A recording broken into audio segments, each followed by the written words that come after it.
Hello friends, welcome to our channel crypto with Vishal. आज के video में करेंगे गाइस बिटकॉइन का एनालिसिस। डे 13 है आज हमारा। डेली $50 बिटकॉइन को बाय करने का, उसको बाय करेंगे। वजीरेक्स का जो हैक हुआ था, क्या उसका अपडेट है, उसमें कुछ इंपॉर्टेंट चीजें हैं जिसको आज के वीडियो में हम लोग यहाँ पे डिस्कस करेंगे। इसके अलावा क्रिप्टो करेंसी मार्केट क्रैश फिर से यहाँ पे, स्पेसिफिकली इथीरियम की अगर हम लोग बात करेंगे तो इथीरियम काफी ज्यादा हमें डाउन, और कुछ ऑल्ट कॉइन्स है जो हमें डाउन जाते हुए देख रहे हैं। क्या इसके पीछे का रीजन है, क्या हमने इस कंडीशन के बारे में, जो सिचुएशन अभी है, इसके बारे में पहले बात करी थी या नहीं करी थी, इन सब चीजों को आज के वीडियो में हम लोग समझने की कोशिश करेंगे। और यूएस मार्केट के बारे में भी थोड़ी बात करेंगे। सबसे पहले क्रिप्टो एनालिस्ट पे चलते हैं। मार्केट कैप 3.4% डाउन, वॉल्यूम की बात करेंगे 6.8% डाउन। इनफ्लो की बात करेंगे, रात 12 बजे से अब तक एक इनफ्लो का डेटा देखने को मिला 1148 बीटीसी का। कल के दिन देखने को मिले थे दो इनफ्लो के डेटा 2254 बीटीसी के। फियर एंड इंडेक्स की बात करेंगे, ग्रीड में है 68 में। पिछले एक घंटे के सेंटीमेंट की बात करेंगे, वो सेल की तरफ है। और हीट मैप की बात करेंगे, बीटीसी 2.43% डाउन, इथीरियम 7.48% डाउन यहां पे चल रहा है। और बाकी कुछ ऑल्ट कॉइन्स की बात करेंगे, कुछ ऐसे हैं जो डबल डिजिट में भी यहां पे डाउन है। सबसे पहले चलते हैं बिंगेक्स के ऊपर। पहली बार ऐसा हुआ है पिछले 13 दिन में कि हमारा जो बिटकॉइन की बाइंग है वो यहां पे नेगेटिव में करंटली यहां पे चल रही है। अगर आप देखेंगे तो हमारी जो एवरेज बाइंग आई है वो भी आई है 64,365 है, और करंटली बिटकॉइन का प्राइस है 64,198 और 90 की रेंज में। तो सबसे पहले चलते हैं $50 डाल लेते हैं, और डे 13 की जो बाइंग है वो हमारी हो गई यहाँ पे क्लोज। तो मेरे ख्याल से नियर अबाउट जो करंट प्राइस है उसी प्राइस पे जो बाइंग है वो हमारी यहाँ पे फिलहाल के लिए आ गई होगी। तो बिटकॉइन के प्राइस के हिसाब से अगर हम लोग चलें तो जहां हम लोग 13 दिन पहले थे, एवरेज आउट करके हम लोग करंटली फिर वहीं की तरफ यहाँ पे आ गए हुए हैं। इसके अलावा अगर हम लोग देखेंगे क्या हुआ मार्केट में, तो अगर आप देखोगे पिछले 24 घंटे में 74,020 ट्रेडर लिक्विडेट हुए हैं और $292 मिलियन का लिक्विडेशन हुआ है। स्पेसिफिकली अगर हम लोग 4 आवर में जाते हैं तो सबसे बड़ा हमें डेटा यहां देखने को मिला है, जिसमें करीब करीब 160 मिलियन का टोटल लिक्विडेशन सिर्फ 4 घंटे के अंदर यहां पे देखने को मिला है।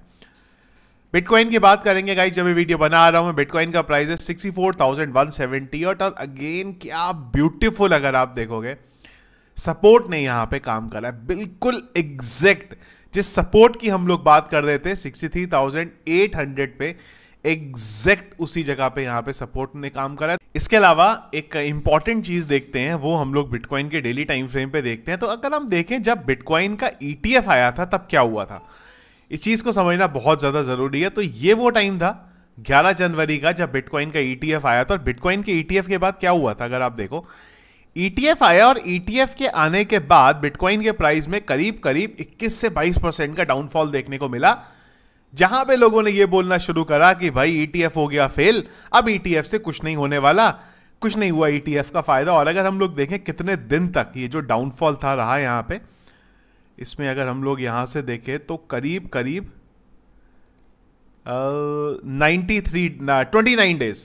29 डेज तक हम लोग बिटकॉइन में हम लोग नीचे की तरफ यहां पे रहे। और 29 दिन बाद बिटकॉइन के प्राइस में रन देखने को मिला, पंप। और उसके बाद जब पंप शुरू हुआ तो वो बिटकॉइन को जिस प्राइस पे यहां थे हम लोग, उससे नियर अबाउट अगर आप बोलोगे 2x तो नहीं, पर हाँ 2x तो थोड़ा कम हमें बिटकॉइन के प्राइस में पंप देखने को मिला। पर जो डाउन हुआ वहां से अगर आप देखोगे, यहां से इस लेवल से बोलो 2x तक हम लोग यहां पे जाते हुए देखने को मिले। वैसा ही सिचुएशन यहां पे इथीरियम में चल रहा है। और आप मुझे कमेंट बॉक्स में बताइएगा हमने क्या इस बारे में बात करी थी कि इथीरियम के ETF के बाद एक सिचुएशन यहां पे बन सकती है, और वो ये है, एक बार मैं आप लोगों को इथीरियम के ETF का डेटा दिखा देता हूं कि अगर ग्रेस्केल ने फिर से सेलिंग शुरू कर दी, जो कहानी उन्होंने बिटकॉइन के टाइम पे करी थी, तो हो सकता है इथीरियम का प्राइस कुछ टाइम के लिए डाउन हमें जाता हुआ देखने को मिले। और यही वो अपॉर्चुनिटी होगी जो मुझे लगता है ग्रैब करनी चाहिए। मैंने भी करेंटली इथीरियम बाई कर रहा हूं स्पॉट पे भी, और ये कुछ एरियाज हैं जिसमें अगर फिर से 28,000 के लेवल पे अगर आपको इथीरियम जाता हुआ देखने को मिले, ग्रेस्केल जिस तरीके से बेच रहा है, तो मेरे ख्याल से परफेक्ट टाइम रहेगा वहां पे इथीरियम को फिर से बाय करना। अगर इस प्राइस पे आपको लोगों को इथीरियम मिलता है, तो 31,000 पे भी इथीरियम मिलता है, तो आप एक छोटी बाइंग करके वहां पे भी उसको रख सकते हैं। पूरा पैसा एक बार में नहीं लगाना है, इस बारे में ध्यान रखिएगा। एक और चीज़ है, ये जो इथीरियम सेल आउट किया जा रहा है और जो इथीरियम खरीदा जा रहा है ना, ये सब ओटीसी डेस्क पे हो रहा है, इसलिए बहुत ज़्यादा मार्केट पे इंपैक्ट नहीं पड़ता है। पर क्रिप्टो मार्केट हम लोग जानते हैं थोड़ा नेगेटिव सेंटीमेंट चीज़ें चलती हैं, उस वजह से क्रैश होता हुआ हमें यहाँ पे इथीरियम देखने को मिल रहा है। बिटकॉइन की बात करेंगे तो वहाँ पर भी कुछ हुआ नहीं है। अगर आप देखेंगे तो कई टाइम बाद ऐसा हुआ है कि इतना कम हमें नंबर यहाँ पे देखने को मिला। और स्पेसिफिकली अगर हम लोग ब्लैक रॉक की बात करते हैं तो ब्लैक रॉक ने सिर्फ $66 मिलियन के बिटकॉइन जो है बाई करें बिटकॉइन ईटीएफ में। इससे पहले 10 जुलाई को ये डेट आया था। और अगर ओवरऑल देखते हैं तो 44 मिलियन का जो टोटल है यहाँ पे, जो नेट हम लोग पॉजिटिव देख रहे हैं, वो हमें यहाँ पे देखने को मिला है। तो एक सिचुएशन ये भी है कि थोड़ा इधर से पैसा इधर की तरफ मूव हो सकता है, यानी बिटकॉइन से पैसा इथीरियम में मूव हो सकता है। और इथीरियम में फिलहाल के लिए ग्रे स्केल की तरफ से सेलिंग चल रही है, ग्रे स्केल की तरफ से सेलिंग चल रही है, मतलब उसके इन्वेस्टर सेल कर रहे हैं। तो इथीरियम के प्राइस में डंप और मार्केट में प्रेशर हमें यहाँ पे देखने को मिल रहा है। पर मेरा मानना है कि ये सब शॉर्ट टर्म के लिए, ये वो टाइम है जिस टाइम पे आप लोगों को इथीरियम को अपने पास रखना चाहिए। और एक चीज़ और, इथीरियम की अगर आप देखेंगे, हम लोग उसी जगह पे आ गए हैं जहाँ पे इथीरियम की ईटीएफ की कंफर्म न्यूज़ का अपडेट था, इथीरियम के प्राइस में पंप हुआ और उसके बाद उसी जगह पे नियर अबाउट हम लोग यहाँ पे आ गए। तो पूरा जो साइकिल था ना, इथीरियम ईटीएफ आएगा, प्राइस पंप होगा, साइकिल जो है पूरे का पूरा यहाँ पे कंप्लीट होगा। यहीं से लोगों के दिमाग में आना शुरू होगा, इथीरियम का ईटीएफ फेल हो गया, इथीरियम के प्राइस में कोई भी पंप देखने को नहीं मिला। देखो, इतनी जल्दी चीज़ों को जज मत करो, और इन्वेस्टमेंट का काम ना लंबा होता है। अगर आप ऑलरेडी बिटकॉइन के प्राइस की बात करोगे तो वो कहाँ से कहाँ पहुँच चुका। मुझे पता है आप लोग बोलेंगे हमें तो कुछ भी फायदा नहीं हुआ, हम तो ऑल्ट कॉइन्स में थे। क्यों ऑल्ट कॉइन्स में हो? जब इतनी बार आप लोगों को बोला है अपने पोर्टफोलियो में सबसे ज़्यादा बिटकॉइन रखिए, तो अगर आप अभी भी उस चीज़ को नहीं कर रहे हैं तो अभी ये समझना होगा कि गलती क्रिप्टो के साइकिल की है, ये गलती आपके पोर्टफोलियो की है यहाँ पे। अच्छा, एक और इंटरेस्टिंग चीज़ है यहाँ पे जो यूएस मार्केट की है। तो अगर आप देखोगे यूएस मार्केट का बुरा हाल है। S&P 500 2.3% डाउन और नैस्डैक 3.64%। हम लोग क्रिप्टो करेंसी मार्केट की बात नहीं कर रहे हैं, स्टॉक मार्केट की यहाँ पे बात कर रहे हैं। तो वो एक इंपॉर्टेंट चीज़ है यहाँ पे। देखो, कहीं ना कहीं इन सब चीज़ों का थोड़ा बहुत इंपैक्ट क्रिप्टो करेंसी मार्केट पे भी देखने को पड़ता ही है। तो यूएस मार्केट का भी एक रीज़न है जिस वजह से हमें क्रिप्टो करेंसी मार्केट में और स्पेशली बिटकॉइन के प्राइस में थोड़ा सा प्रेशर देखने को मिल रहा है। यूएस मार्केट का जो इंपॉर्टेंट रीज़न है वो है कि वहाँ जो कंपनीज की अर्निंग रिपोर्ट आई है वो थोड़ी सी खराब है, जिस वजह से हमें सेलिंग प्रेशर देखने को मिला। और एक और चीज़ इंपॉर्टेंट क्रिप्टो करेंसी मार्केट के लिए, क्रैकेन ने ऑलरेडी बोल दिया, मैंने टेलीग्राम पे कल आपको शेयर भी कर दिया, तो इसीलिए बोलता हूँ टेलीग्राम को जरूर ज्वाइन करके रखो। जो भी कल चीजें हुई हैं, मार्केट डाउन हुआ है, वो सारी चीजें हम लोगों ने पहले ही डिस्कस कर ली थी यहाँ पे। तो क्रैकेन एक्सचेंज की तरफ से मैडगॉक्स को जो के यूजर्स को जो रीपेमेंट करना था वो इन्होंने सारा का सारा कर दिया था। इसके बाद हमने ये भी बात करी कि grey scale 149 bitcoin Coinbase prime पे इन्होंने यहाँ पे शेयर करे हैं। और सबसे बड़ी चीज उसके बाद निकल के आई, बिटस्टैम्प ने ऑफिशियली इस चीज़ के बारे में बोला है कि हम जल्दी ही 25 तारीख को मैडगॉक्स के जो यूजर्स हैं उनको रीपेमेंट स्टार्ट करने वाले हैं। और जो डेटा बोला ऐसा जा रहा है कि ज़्यादातर यूज़र यहाँ के बिटकॉइन को सेल करने वाले। अगेन ये सब न्यूज़ है, क्या पता आपको जिसको बिटकॉइन भेजे जा रहे हैं वो ज़्यादातर सेल करने वाले हैं। ये सब मार्केट को मैनिपुलेट करने के लिए चीज़ें होती हैं, और इन अपडेट्स की वजह से ही मार्केट हमें डाउन जाता हुआ देखने को मिल रहा है। मैं यहाँ पे बिटकॉइन की बाई करूँ तो चारों तरफ से सारी चीज़ें हुई हैं। ईटीएफ अगर हम लोग देखेंगे, दोनों ईटीएफ की बात करेंगे, वहाँ कुछ पॉजिटिव डेटा नहीं था। इथीरियम में तो खैर काफ़ी ज़्यादा नेगेटिव था। इसके अलावा मैडगॉक्स के जो यूज़र्स हैं, क्रैकेन को चला गया, अब बिटस्टैम्प को जाने वाला है। एक और अफवाह उड़ा दी गई कि वो सारे के सारे यूज़र सेल करने वाले, यूएस का मार्केट डाउन हो गया। तो ये सारी चीज़ों का इंपैक्ट हमें बिटकॉइन के प्राइस में देखने को मिला है, जिस वजह से बिटकॉइन का प्राइस हमें थोड़ा सा नीचे की तरफ यहाँ पे जाता हुआ देखने को मिला है।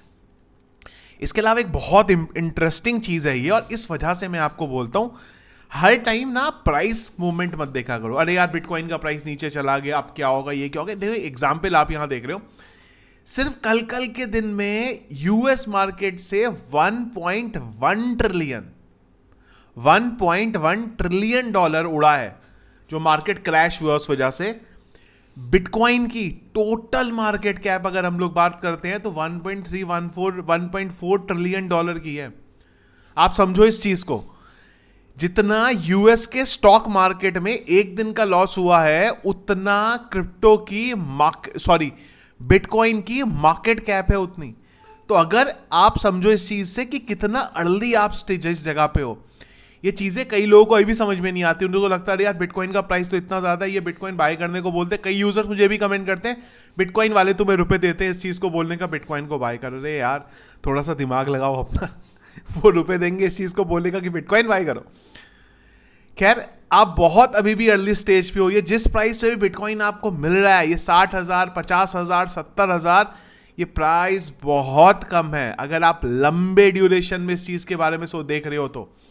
और एक बहुत इंपॉर्टेंट चीज़ है, वो ये है कि क्रिप्टो करेंसी मार्केट को समझने की कोशिश करो, पढ़ने की कोशिश करो। देखो होता क्या है, जब मैं आपको क्रिप्टो करेंसी मार्केट के बारे में कुछ बताता हूं ना, तो आप मेरी बात सुन के अगर वो स्टेप को फॉलो करोगे तो क्या होगा, जब मार्केट डाउन जाता है ना तो बाय करने की हिम्मत नहीं होती, क्योंकि हम किसी की बात सुन के बाय कर रहे होते हैं। तो खुद से रिसर्च करो, मार्केट को समझने की कोशिश करो, क्या दुनिया भर के मार्केट में चल रहा है, ये सब चीजें करोगे ना तो आपको डेफिनेटली फायदा होगा। और जब आपको बाय करना है नहीं करना, वो डिसीजन आप खुद से जो है यहां पे बना सकोगे। इसके अलावा डिस्कस करते हैं WazirX पॉइंट ऑफ व्यू से क्या चल रहा है। तो दो चीजों को डिस्कस करेंगे, उसके बाद जो इंपॉर्टेंट चीज है WazirX की उसको डिस्कस करेंगे। निश्चल ने कल ट्वीट किया था, इन्होंने बोला है कि हम लोग कुछ ऑप्शन जो है वो एक्सप्लोर कर रहे हैं रिकवरी के लिए। इसके अलावा इन्होंने ये भी बोला है कि रिकवरी में टाइम लगेगा, पर हम लोग ये भी देख रहे हैं कि कैसे विड्रॉल डिपॉजिट ट्रेडिंग जो है उसको स्टार्ट कर सके। इसके अलावा इन्होंने ये भी बोला है कि हम लोग जल्दी एक पोल स्टार्ट करने वाले हैं, जिससे कि कस्टमर जो है वो पोल के थ्रू डिसाइड कर सके कि किस तरीके से हम इन चीज़ों को आने वाले टाइम में यहाँ पे कर सके। ये जो ऑप्शन एक्सप्लोर करना है ना, इसमें एक चीज़ और भी है, पॉसिबिलिटी है कि ये भी हो सकता है कि वो ये करें कि जो टोकन्स थे, जैसे कि शिबा इनू हो गया, पेपे हो गया, वो ज़्यादातर थे वहाँ पे, तो ये भी हो सकता है कि वो इन प्रोजेक्ट्स को भी रीच आउट करें, इनको भी बोलें कि यार आप कुछ हमारी हेल्प कर सकते हो क्या, कि आप कुछ फंड अगर दे सको तो वहाँ से भी थोड़ा बहुत फंड जो है इनको मिल सकता है। इसके अलावा अगर आप इनके वेबसाइट पे जाओगे, पेज लोड हो रहा है, तो वेबसाइट पे जाओगे तो मैंने आपको पहले बता दिया था कि इन्होंने अब एक अच्छा ही बना दिया, एक सेक्शन बना दिया जहाँ पे जो भी चीज़ें हो रही हैं उसके बारे में ये बार बार जो है यहाँ पे बता रहे हैं। तो अगर यहाँ की बात करेंगे तो 195 इंक्वायरीज इनको आ चुकी हैं, बाउंड्री जो प्रोग्राम इन्होंने बताया था उसके लिए। एक चीज़ के बारे में ये बार बार बात कर रहे हैं, इनेबलिंग विड्रॉल। मेरे को नहीं पता ये इनेबलिंग विड्रॉल कैसे कर पाएंगे, क्योंकि देखो सिंपल चीज़ है, कमेंट बॉक्स में मुझे बताना, आप लोग समझ में आएगा कि मैं सही बोल रहा हूँ गलत बोल रहा हूँ। ये बात कर रहे हैं कि हम लोग विड्रॉल जल्दी स्टार्ट कर देंगे। जो WazirX का हाल है, अगर विड्रॉल स्टार्ट हुआ है यहाँ पे तो पब्लिक सारी की सारी इस समय चाहेगी कि अपना फंड निकाल लें। आपको अगर विड्रॉल मिले तो आप इस समय अपना फंड INR जो है निकालोगे या नहीं निकालोगे, कमेंट बॉक्स में मुझे बताना। मुझे लगता है ज्यादातर लोग फंड निकाल लेंगे। फंड ही अगर निकाल लेंगे तो एक्सचेंज चलेगा कैसे यहाँ पे।